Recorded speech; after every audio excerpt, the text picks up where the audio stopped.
I am trying to do something, ladies and gentlemen, that has never been done in the history of Christian churches from the beginning. I'm trying to do something that's never been done. A series on money without asking for any of it. Do you think it's possible to be done? Well, that is my goal here over the next 4 weeks. So you may think to yourself, if we're not going to ask for any money, why are we going to talk about money? Well, 2 reasons. The first reason we're going to talk about money simply is because Jesus did. And we're big fans of talking about what Jesus talked about here in the church. Jesus talked about money. Actually, if you look at it, he talked about money more than any other subject. Half of Jesus' parables, roughly, because Jesus gave about 35 parables, 16 of them were on the subject of money. And Jesus spoke more about money than he spoke about heaven or prayer or faith or any of those things. And we would all agree those things are pretty important, prayer and faith and heaven. But Jesus thought that money was an important subject, so we're going to talk about it because he talked about it. But he, like I said, he never asked for any money, so you would ask yourself, why did he talk about it so much? And the answer is because he was after something much greater than money. That's our second reason. And that's this, that money will be the number one competitor for your heart.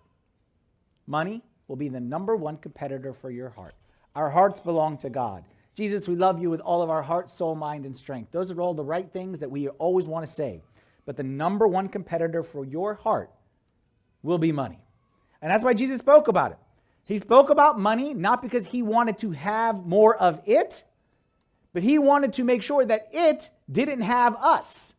He wanted to make sure that we had the proper view towards this thing that, if we're not careful, will compete with God for this first place in our hearts. So that's the purpose of this series, is to understand where the right context, the true purpose, the true value of money. And I'll tell you right off the bat, if I took a survey right here and I said, how many people would say that money is the most important thing? 0% of the people in this room would say money is the most important thing in my life. 0% of the people in the world would say money is the most important thing. No one ever says that. I've never met anyone. But if we're honest, for something that we say isn't the end of the world, something that isn't the most important, we spend a lot of time thinking about it, don't we? We spend a lot of time worrying about it. We spend a lot of time and energy and effort to try to get more of it and protect the little bit that we have. Especially these days.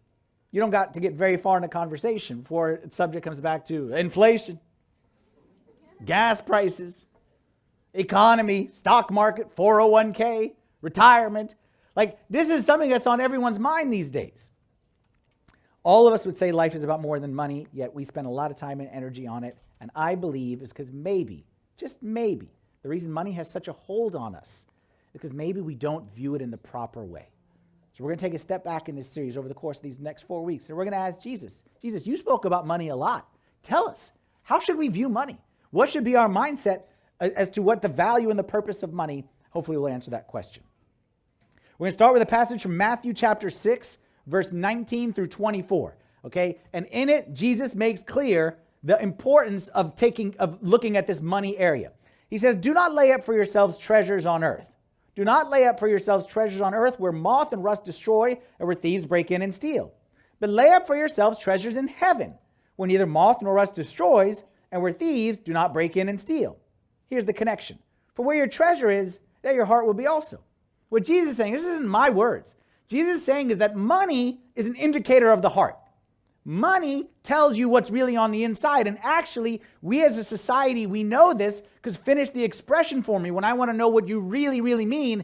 Hey, put your money where your mouth is. Because money is where the rubber hits the road. It's easy to say something's important, but put your money where your mouth is because money is an indicator of much more than just dollars and cents.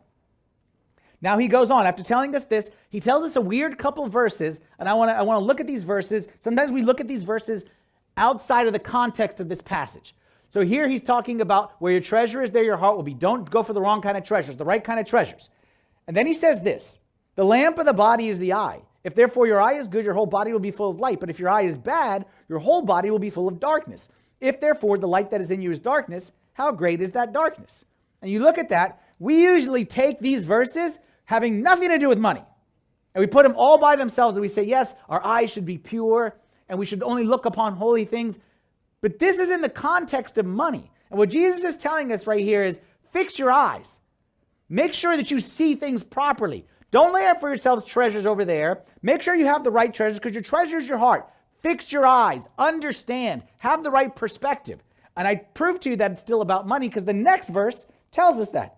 He says, no one can serve two masters, for either he will hate the one or love the other, or else he will be loyal to the one and despise the other. You cannot serve God and mammon. What we're going to do in this series is we're going to make sure that our eye is clean. Make sure that we see things the proper way. Because what we're going to see is that money, according to Jesus, is a great servant, but a very bad master.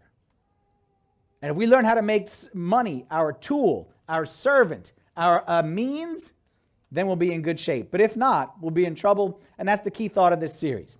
Money can add meaning to your life, but only when you realize that it's just a means, not an end. Money can add meaning to your life. That's why it's called the meaning of money. A little double meaning there. Okay? Money can add meaning to your life, but only when you realize that it's just a means and not the end.